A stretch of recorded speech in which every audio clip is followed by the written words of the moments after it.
Senior गटाच्या या राज्यस्तरीय स्पर्धेसाठी आणि त्या उद्घाटन समारंभाच्या अध्यक्षा अतिशय धडाडीच्या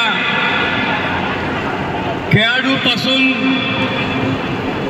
ते राजकारणापर्यंत ज्यांनी आपला प्रवास केला ते आमच्या नांदेड जिल्हा टेनिकॉइट असोसिएशनचे अध्यक्ष आणि आजच्या या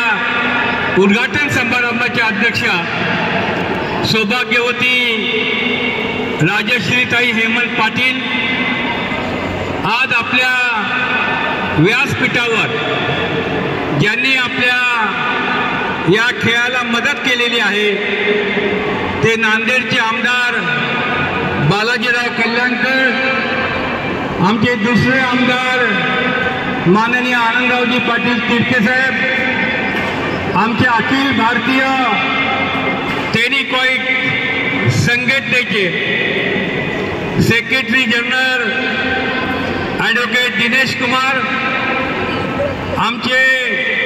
नांदेडचे अतिशय लोकप्रिय आणि खेळाडूंच्या पाठीशी सातत्याने उभे राहणारे जिल्हा क्रीडा अधिकारी जयकुमार टेंबरे सर, त्याचबरोबर माझे सहकारी महाराष्ट्राचे महासचिव अनिल वरपे साहेब, रमण बेलवडकर सर व्हाईस प्रेसिडेंट, त्याचबरोबर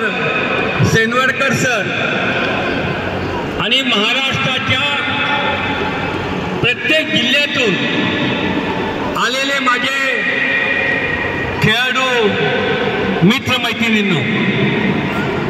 आपलं सर्वांचं नांदेडमध्ये आणि या क्रीडा नगरीमध्ये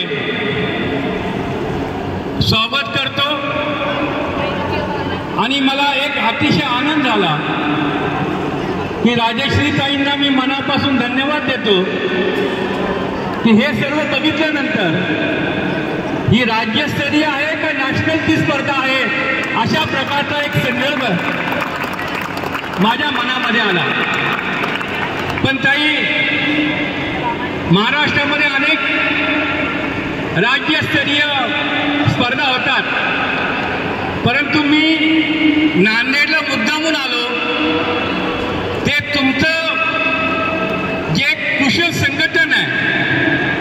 खेळाच्या प्रती तुमची असलेली एक आस्था आहे आणि कमी वेळामध्ये तुम्ही ज्या पद्धतीने या खेळाचं आयोजन केलं त्याबद्दल सुद्धा मी महाराष्ट्राच्या वतीने आपल्या सर्वांना मनापासून धन्यवाद देतो. आपल्याला 3 दिवस या ठिकाणी ही स्पर्धा खेळायची आहे.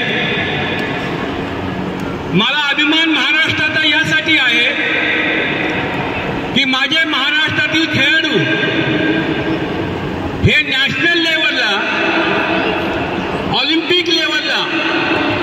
ज्यावेळेला टेनिकॉइटचं ऑलिम्पिक होतं त्या ऑलिम्पिकमध्ये सुद्धा महाराष्ट्राचे खेळाडू हे देशाचं नेतृत्व करतात आणि म्हणून मला तुमच्या सर्व खेळाडूंच्यावर मोठा अभिमान आहे. याच पद्धतीने तुम्हाला या क्रीडा नगरीमध्ये खेळायचंय. आमदार साहेबांना मी सांगू इच्छितो, कल्याणकर साहेब, ही आमची रिंग आहे आणि अतिशय सोपा गेम आहे हा. या गेमला कुठलेही पैसे लागत नाही. 150 रुपयाला ही रिंग मिळते आणि कमी पैशामध्ये जास्त व्यायाम आणि पालकांना सुद्धा कुठलंही दडपण नसताना आमच्या खेळाडूंना, मुलांना, मुलींना चांगल्या आरोग्यासाठी टेनिकॉइटचा हा गेम अतिशय चांगला आहे आणि म्हणून विशेषतः गेल्या अनेक वर्षांमध्ये महाराष्ट्रामध्ये आम्ही चांगली प्रगती केली आणि भविष्यामध्ये आम्हाला हा महाराष्ट्राचा संघ हा सातत्याने देशामध्ये नंबर 1चा संघ कसा करता येईल यासाठी ही स्पर्धा आपल्यासाठी फार महत्त्वाची आहे। या स्पर्धेमध्ये जे विजयी होणार आहे त्या खेळाडूंमधनंच आपल्याला एक नॅशनलसाठी देशाच्या पातळीवरसाठी एक संघ निवडायचा आहे आणि म्हणून तुम्ही सर्व खेळाडूंनी मनापासून खेळा, आनंद घ्या आणि आपल्या जिल्ह्याला आपल्या संघाला विजयी करण्यासाठी आपण सर्वांनी प्रयत्न करा। या मनापासून शुभेच्छा देतो।